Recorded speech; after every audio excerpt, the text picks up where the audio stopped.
What is going on, everybody? Welcome back to Red Seat Radio. My name is Corbin, and unfortunately the Red Sox lost yet another series. That is almost every series of the year so far. They have only won, and I'm going to use air quotes for one because they tied one series so far this year. They are 8-12 officially after the 0-1 loss they took against Toronto yesterday to wrap up that series. And I've said this, I think, about every single series so far, but it's true in every single one. This was the most frustrating series to watch so far this year because the Red Sox realistically could have taken two, possibly even three of those games had it not been for one or two really crappy innings. So today what we're going to do is we're going to wrap up the series in Toronto. We are going to talk about all the good, all the bad, and of course all the ugly as well. But before we get into that, do me a favor, if you have not already, we are less than 30 subscribers away from 1,000. Please consider hitting that subscribe button. Also, make sure you guys are liking these videos as well. It is the best way, if you are already subscribed, to help out the channel, and it would mean a lot to me. Thank you all very much for clicking on this one. Let's get into it. I want to start with the offense for this team because I think at this point we can all agree that the offense is the biggest issue right now for the Boston Red Sox. However, Xander Bogaerts is not the issue on this team at all. In fact, he is leading the league right now in hits. He continues to see and hit the ball very well. He set a couple of franchise records with the amount of 3-hit games he's had so far this year. At this point in this season, if you are still one of those people who's asking to trade Xander or to not extend Xander, I don't think you're watching these games. I think you guys are looking at the stat lines or the box scores and just assuming that we need to get rid of Xander because that is just simply not the case. Right now, he is our entire offense. Besides him, Kike and Verdugo continue to hit the ball really hard. And unfortunately, I think these are a couple of guys who are feeling that dead baseball effect that we've been hearing about all over baseball so far this year. They had a couple of balls in this series that, if the balls were what they were last year, would have gone 450 feet. Unfortunately, it is not happening, and these guys just simply need to adjust to that.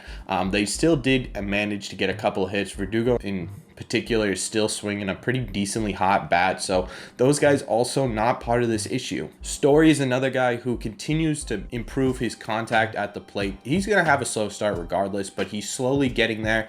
He had a couple of blunders though on defense that are definitely something he needs to work on. There were a couple of double plays that should have been made and ended up in runs being scored, so definitely something to work on there for Story. But at the same time, he had a couple of big key hits that scored runs in this series, so his offense is getting there, and I think that defense isn't super far behind. Devers also in this series seemed to be slowly coming out of the mini slump that he was in, and when Devers is in a slump, you kind of see the entire offense go into a slump just because of his RBI production. So to see him kind of take pitches and be selective and smash the ball when he does make contact was really good to see. He's still not fully out of it. He did have some tough games in this series, but all in all, I think he's coming out of it, and I'm expecting a big series from him in Baltimore. Other than that, though, the bottom half of this order, I'm talking Vasquez, Bobby Dahlbeck, JBJ, and Travis Shaw, are virtually useless on offense right now. Combined, they are hitting just 180, and that's not with runners in scoring position. That's just total. With runners in scoring position, it's much lower. It's almost below 100. So as much as Xander Bogaerts is getting on base, as much as Rafael Devers is coming out of a slump, these guys aren't getting driven in, and that's the main problem right now. The bottom half of this lineup did play some small ball in this series, a couple of sac flies, some bloop hits, and even laid down a bunt or two, but it's just not getting the job done. You can only play small ball for so long, and this bottom half of the order is going to need to get in shape, or we're going to need to fix something down there. And it's really, really hard to watch because you know as a Sox fan that these Red Sox players can get the runners across the bases. They have been in the past, and we know that they can do it. They know that they can do it. So it's just wildly frustrating to watch them lose games with runners all over the bases and not be able to drive them in. My expectation going forward throughout the year is that Travis Shaw, Jonathan Arauz, possibly even Bobby Dahlbeck, those positions are in jeopardy and in question, and I wouldn't be surprised to see some moves being made pretty soon here. Let's move on to the pitching in this series.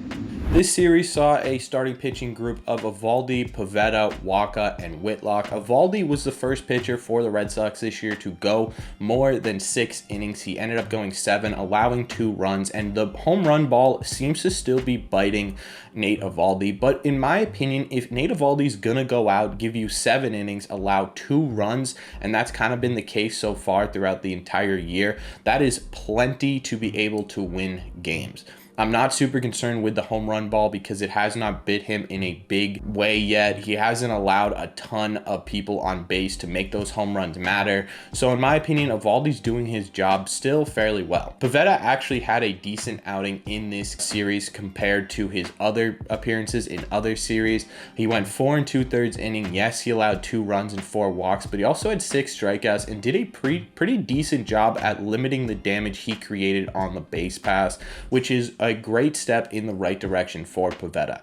Was it a great outing? No, by no means at all, but it is a step in the right direction, and it's a sign that the Red Sox kind of desperately needed, especially with the lack of depth in this rotation. Wacha took the hill in this series as well, and he was fantastic. 1 run through 6 innings, and Michael Wacha right now is our most dependable starting pitcher. If this is the Michael Wacha that we are going to get every single game that he's out there this year, I am super excited. He is by far the best pickup so far during the offseason. In a rotation that we had a lot of questions in going into the year, he has been the most solid piece.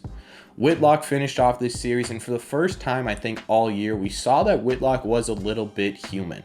He still only gave up 1 unearned run off of an error in 3 innings, but the Blue Jays were getting to him a little bit with the timeouts that they were calling. They were throwing off his rhythm, and we kind of saw that. I don't think he's ever had to deal with that before, so it's definitely something that they're going to have to work on to make sure that he stays in rhythm even though the other team is trying to throw him off. He also is kind of getting screwed by the umpire, and by screwed I mean royally screwed. Take a look at this strike that was called a ball. This was very clearly a strike, and he was just getting these type of calls all day. So I don't fully blame Whitlock for this loss. I actually don't blame him at all. He still looked really good. Definitely still our most talented pitcher. Moving on to the bullpen, which was extremely up and down this series. And I think that's something we can expect going forward.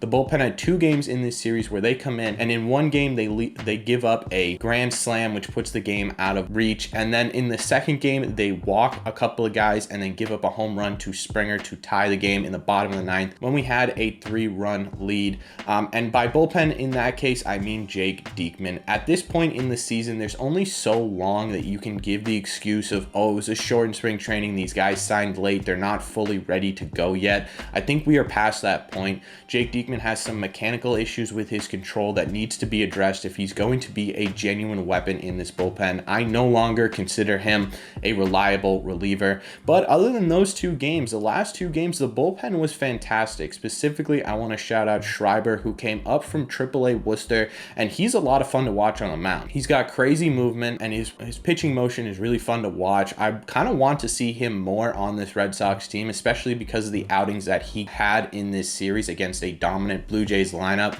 We probably won't see him make the trip to Baltimore, but I'd love to see him a little bit later in the year and kind of see what he can do at the big league level. Austin Davis is another guy I want to shout out. He had 2 or 3 outings in this series where he didn't give up a single run, and he is also looking like a dependable middle inning reliever, which is great news for the Red Sox.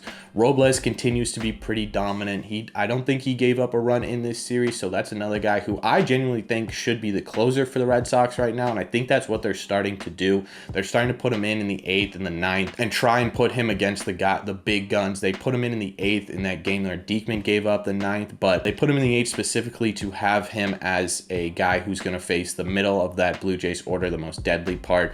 So look for him to be the closer going forward. All in all, the pitching staff in total was able to keep most of these games within reach. If that's something that the bullpen and the starting rotation can do all year, I have a lot of faith in this Red Sox team still.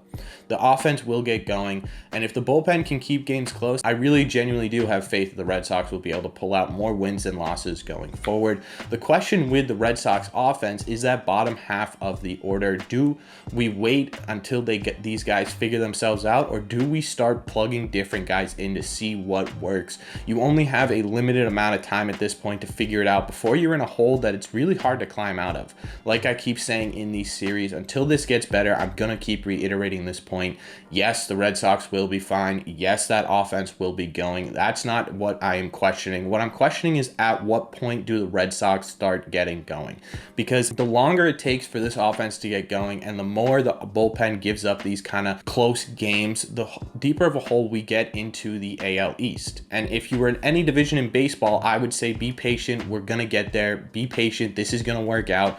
But when you have 3 playoff contending teams above you at that point, it becomes a lot harder to dig out of holes. So I think right now the biggest opponent to the Red Sox is time. Let me know what you guys think of everything that happened in this series. What are the things you liked? What are the things you don't like? What are your general thoughts on the Red Sox right now? Because I know a lot of you, they are not good. As always, if you've made it to the end of this video, do me a favor. Like I said, less than 30 people away from 1,000. If you have not already, hit that subscribe button for us. Also, make sure you guys are hitting that like button as well. It helps out these videos a ton and would mean a lot to me. Thank you all very much for clicking on this one, and I will see you in the next one.